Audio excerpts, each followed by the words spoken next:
Welcome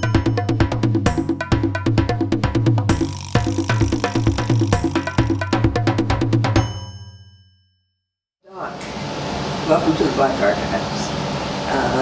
You have been a wonderful asset for the archives because of your gifts and your talents.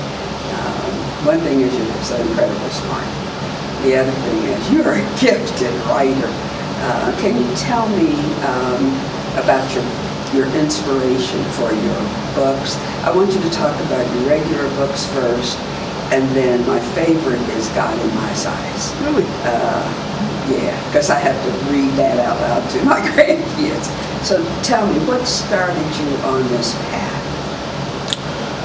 To be honest with you, I have to give credit to an elementary school teacher. I went to black elementary school, W.W. Yates, off of 13th Street, I think it was. And we participated.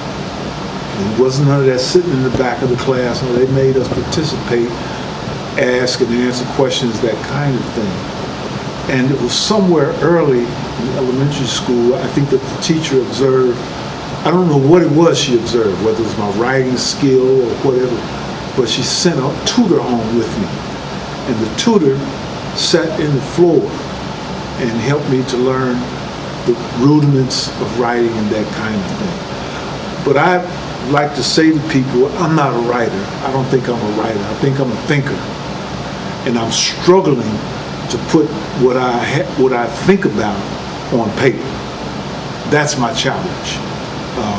I don't look forward to being a writer as much as I do to being a thinker who is able to express ideas that get across to people, that make sense, and that are impactful enough in the dialogue of the human family. And if it is not sufficient to help upgrade that dialogue, then I don't need to be in it. I just want to be able to participate. And it shouldn't be a stagnant dialogue. We shouldn't be stuck here 10 years from now. Hopefully we will have whatever those issues are, whatever those topics are, whatever the grinding process is, hopefully we will have worked that out by then and moved on to something else. That's my hope. Of all of your books, how many do you have, and which one do you think is your most inspiring? I think I'm probably up to around 20 or 21 books now. But the one that probably moved me the most and made me sweat and agonize the most was Slave Ship to Pulpit, because it was not only historic, but it was theological. And that's my zone. Not that I have mastered God so much, but there is so much to work with. This inexhaustible God, this unfathomable God, And so within the context of how I came to be a preacher and have to connect with all of my predecessors, the history of the black preacher, which is to me one of the most fascinating stories in American history.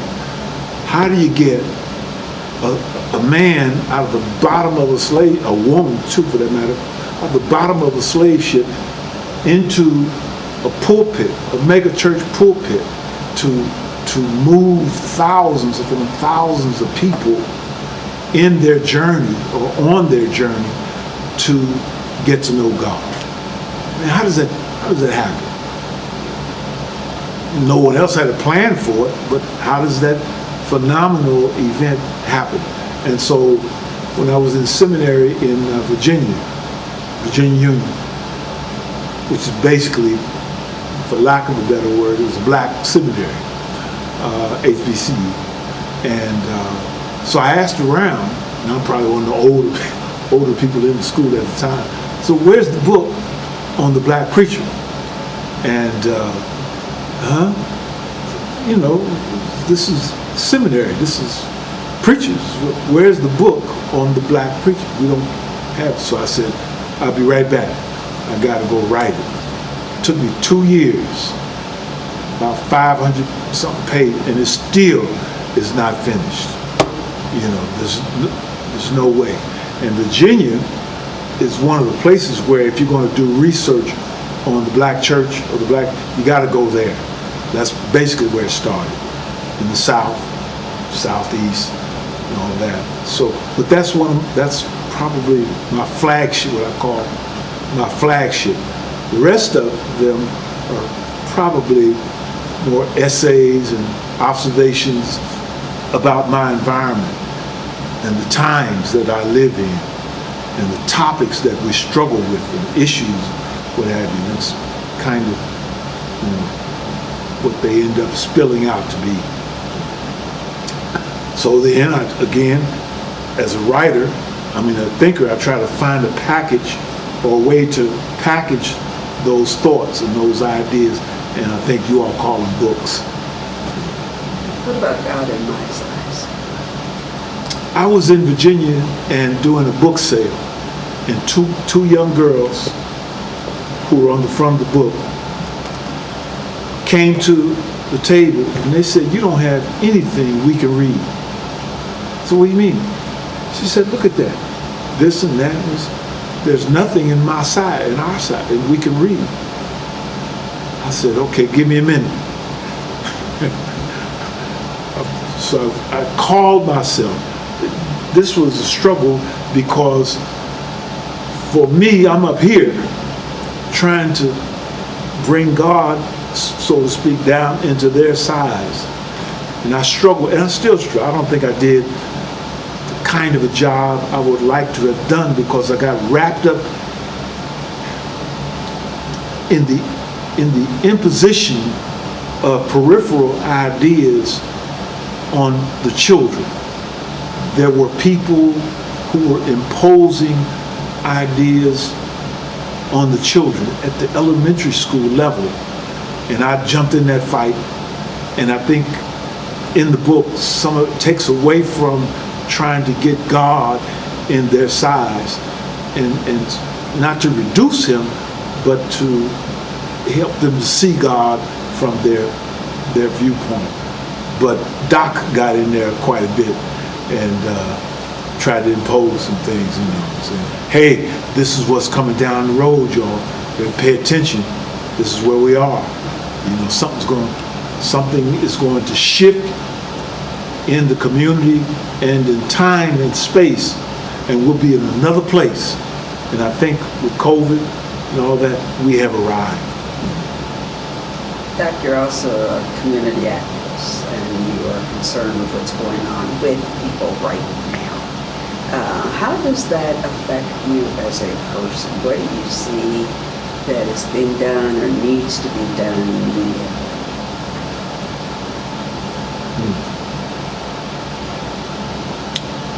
You know, we've come from such a long way trying to fix all the broken stuff along the way. You almost have to figure out, okay, we're stopping. Which part do you want to work on now? But our history is fraught with so much error and so much disadvantage and so much harm, and so that it has created, how you say it, a poverty paradigm, what I call poor people's thinking, stuff that is so deeply entrenched in our psyche that by the time you've got to go fix this, you find out that this is broken and been broken a long time, and it's connected to that, and so on and so on. For me, I have to find a center. I have to find out where the blood is leaking most. If it's spiritual, I got to say that. I got to work with that. Although, because it may be spiritual, it may have other kinds of implications. Like I'm being asked to participate in the dialogue about crime in the community. Well, as a preacher, as a theologian, I know that crime and other harms against people are spiritual. But by the time it's manifested in the community, it turns into kidnapping, it turns into robbery, it turns into knocking folk in the head, and dealing drugs, and so on and so on. And so we have to try to wrap our minds and hearts and hands around the events, and we name them, like what is it when they kidnap all the women and they come up missing? Women, yeah. So we package that, and we got to figure out what's the strategy on how we solve that and keep that from happening. Or so it's a drug issue, and so now we go over here trying to run down all the drug dealers and so on and so on. The gangbangers, we got to stop, and the sisters that are coming up missing, and so on and so on and so on. Whew. And so we get exhausted with trying to run down the manifestations of a heart problem. Don't make the doctors do that. The doctors say, you got some bad stuff going on in your heart. I'm not going out there and deal with all your stresses. You fix that. And so a lot of times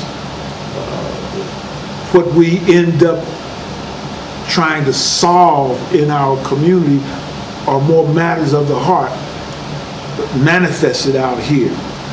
And then, so the preacher or the guru or the well-being person and wellness clinics and exercise, they end up having to conduct these sections that they're not coming to. They're not coming. They're not coming. They're not coming to church. They're not coming to the wellness clinic. They're not coming to the little workshops. They're not doing that. Now what? What is it that we need to make sure stays on top when we start talking to people?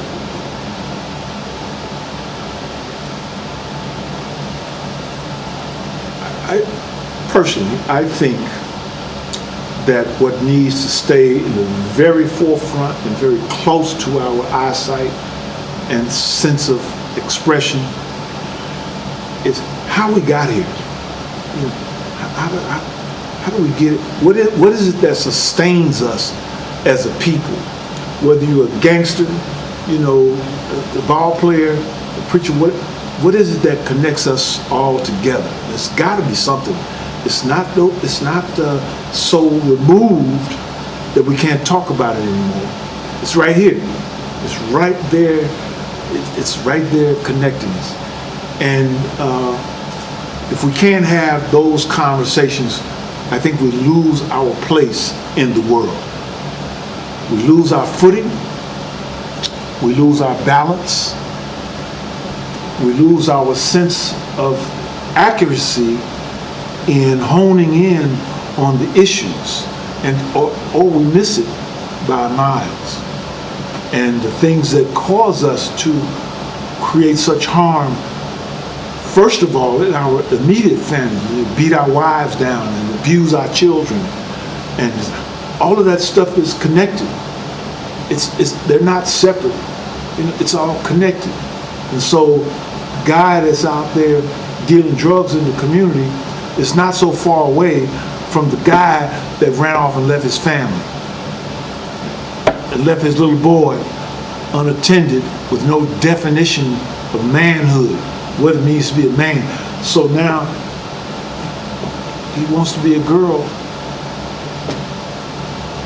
and Pops ain't around to talk about that.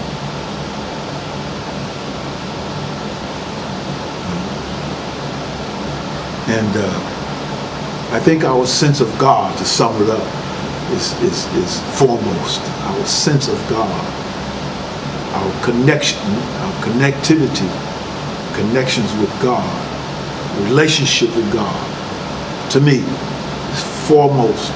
Right there. Right there. It's wonderful. Anything else you would like to make sure that we get? I want to express my appreciation for Black Archives and the leadership that we have in this era. it seemed that the pace that it has taken in a very short period of time has been almost exponential.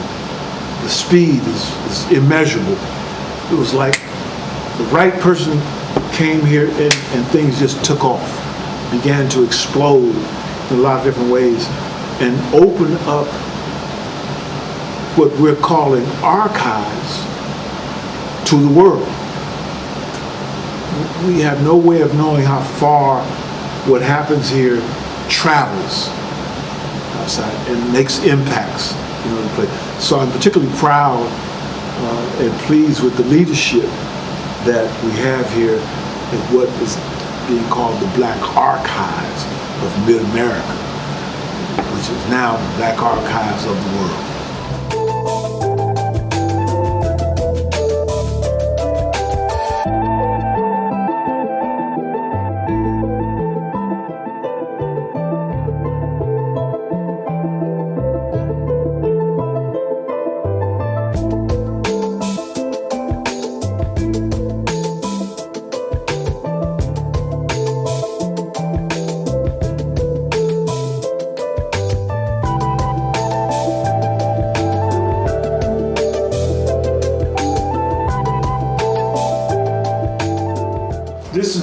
This is Slave Ship to Pulpit, the rise and call of the black preacher. And I call it my flagship because I was overwhelmed by the idea that a black man could be in the bottom of a slave ship one day and at the top of a pulpit in a mega church with thousands of people, maybe not the next day, but a few days later. How in the world does that happen? What are the events that take place? What is the impact of that? The spiritual activities that must go on. There's got to be some fighting going on. There's got to be some spiritual development going on. Not that I captured all of it, and I still feel challenged by not being able to, and I should feel challenged by that, but that's what this book is about. It's probably just getting started at 500 pages. It's a lifelong work, I think. The Preacher's New Clothes was a kind of a follow-up to this one. Follow-up to this one because I saw, or I could see, another shift when money became God, when preachers, some of us lost focus and began to preach money more than we preach God. And so The Preacher's New Clothes is the title. It's a play on, what's the name of that book? Hans Christian Andersen, The Emperor's New Clothes. And so here's the preacher, his new clothes. He thinks that he's robed in righteousness and whatever, but he's naked as a jaybird. And so that's what that's about. God in My Size was for two little girls that came to one of my book signings and complained that I didn't have anything that they could read, that anything that was on their level. And so that's how the title came, God in My Size. And so I attempted to address some of the spiritual issues that were confronting youth in this era. I think it was unfair of me to try to go too deep, but I couldn't get my brain to go down in the basement and work on another level too long. And maybe I'll get to it one day, and I'll be able to talk about God in a way that maybe 4-year-olds can understand.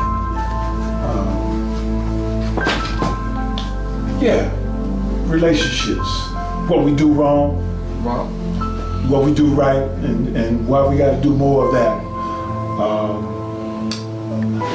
I have a section in there called Dear Future Wife, and I talk about my mistakes, and I talk about how I believe I'm a changed man. You'll like me now. You'll really like, because I learned my lesson.